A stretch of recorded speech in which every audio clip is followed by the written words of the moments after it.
समलैंगिक विवाह को कानूनी मान्यता देने को लेकर सुप्रीम कोर्ट की सुनवाई जारी है, लेकिन दूसरी तरफ इसके खिलाफ देश भर से लोगों की आवाज उठ रही है। सुप्रीम कोर्ट में सॉलिसिटर जनरल तुषार मेहता और समलैंगिक विवाह की पैरवी कर रहे अभिषेक मनु सिंघवी के तर्क चल रहे हैं और इन सब के बीच केंद्रीय कानून मंत्री किरेन रिजिजू ने कहा, ये मामला सरकार और सुप्रीम कोर्ट के बीच का है ही नहीं।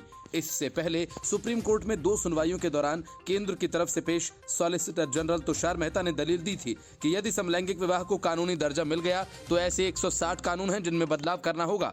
सवाल यह है कि क्या सुप्रीम कोर्ट उन सभी 160 कानूनों को भी बदल देगी? किरेन रिजिजू ने कहा कि ऐसा मामला है जो देश के नागरिकों से जुड़ा है, ये लोगों की इच्छा से जुड़ा सवाल है और जब लोगों की इच्छा की बात आती है तो संसद से लेकर विधानसभा ऐसे फोरम है जहां प्रतिनिधित्व के रूप में लोगों की इच्छा दिखाई देती है। यदि 5 बुद्धिमान लोग ये तय कर लें कि कोई चीज उनके हिसाब से सही है तो मैं उस पर कोई प्रतिकूल टिप्पणी नहीं करूंगा, लेकिन आप किसी चीज को लोगों पर थोप नहीं सकते हैं।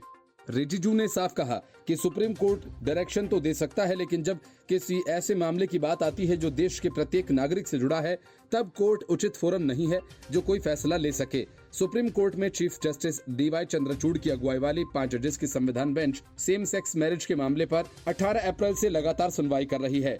केंद्र सरकार पहले दिन से ही कह रही है कि ये एक ऐसा मामला है जिस पर कोई निर्णय संसद ही ले सकती है और लगातार अपनी दलील पर अड़ी है। केंद्र सरकार की तरफ से पेश सॉलिसिटर जनरल तुषार मेहता ने दलील दी कि यदि सेम सेक्स मैरिज को कानूनी मान्यता दे दी जाए तो तमाम अड़चनें पैदा हो सकती हैं और आखिरकार संसद को ही हस्तक्षेप करना होगा। इसलिए बेहतर है कि इस मसले को यहीं छोड़ दिया जाए।